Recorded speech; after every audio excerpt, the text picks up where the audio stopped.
Welcome everyone to the Pleiadian Star Tribe Talk Show. I'm your host, Samantha, and today we're diving into a topic that feels so incredibly important right now: intuitive parenting. We're joined by the wonderful Mistress Gypsywind to help us explore how we can best support the next generation of empaths and starseeds. Welcome, Gypsywind. Thank you for having me, Samantha. This quote just says it all, doesn't it? Something is shifting. I think we all feel it. The kids coming in today, they seem to carry a different kind of light, a different awareness. Have you noticed that? They feel everything so deeply. Absolutely. It's because they are. These children are arriving with what I call upgraded blueprints.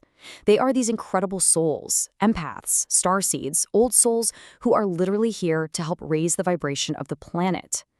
And you know what that means? The old rulebooks on parenting, they just don't apply.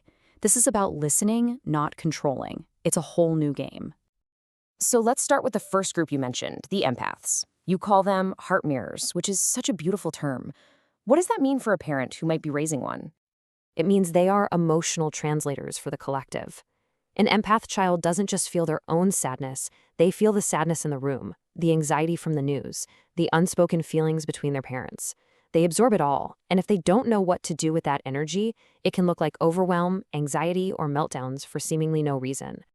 That makes so much sense. I think so many parents see that sensitivity and worry it's a weakness, that their child is too fragile for the world. But that's not it at all, is it? Not at all. It's their superpower.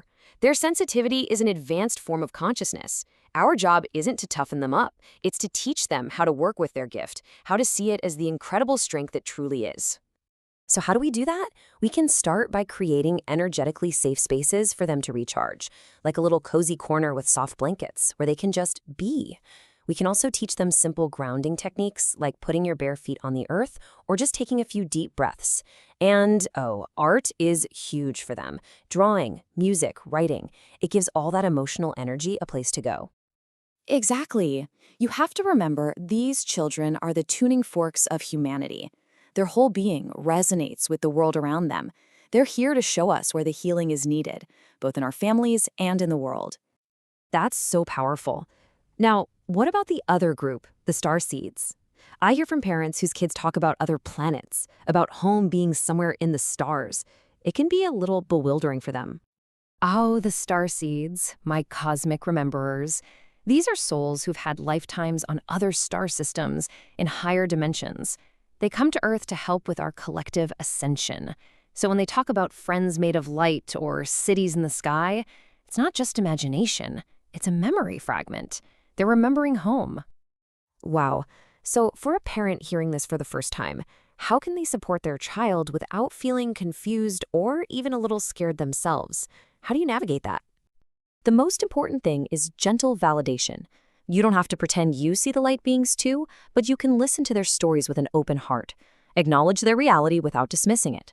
But here's the key. You also have to help them ground. They chose to be here, in a human body. So lots of nature time, gardening, walking barefoot, playing in water. It helps balance their cosmic energy with their earthly connection. That's really the heart of it.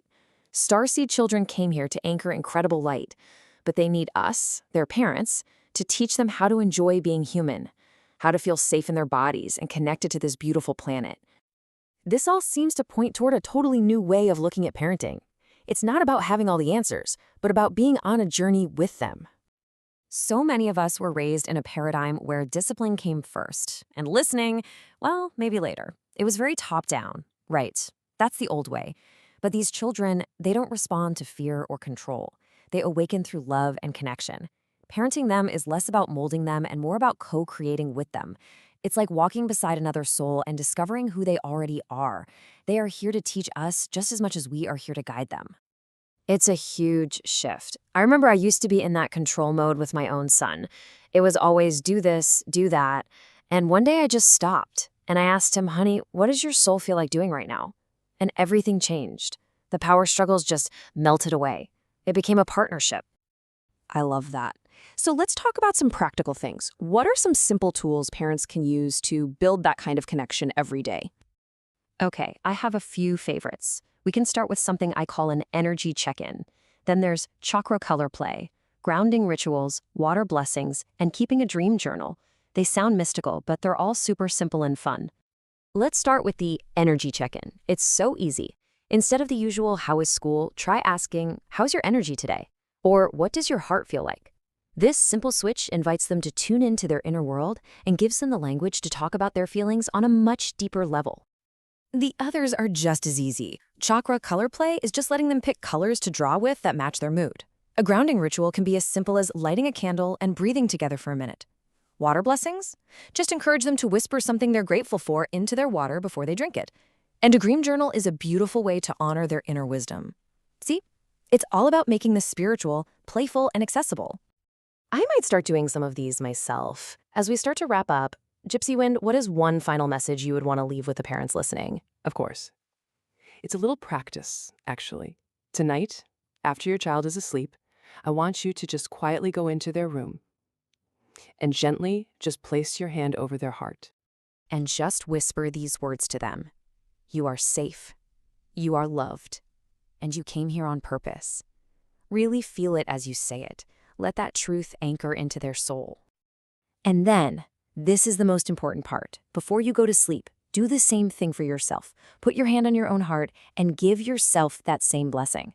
Because this isn't a one-way street. Your awakening and your child's awakening are completely intertwined. You're in this together.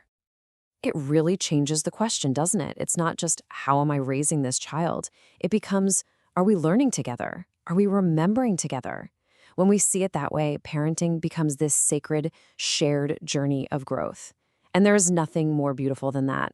Thank you so much for sharing your wisdom with us today, Gypsywind, and thank you all for joining us.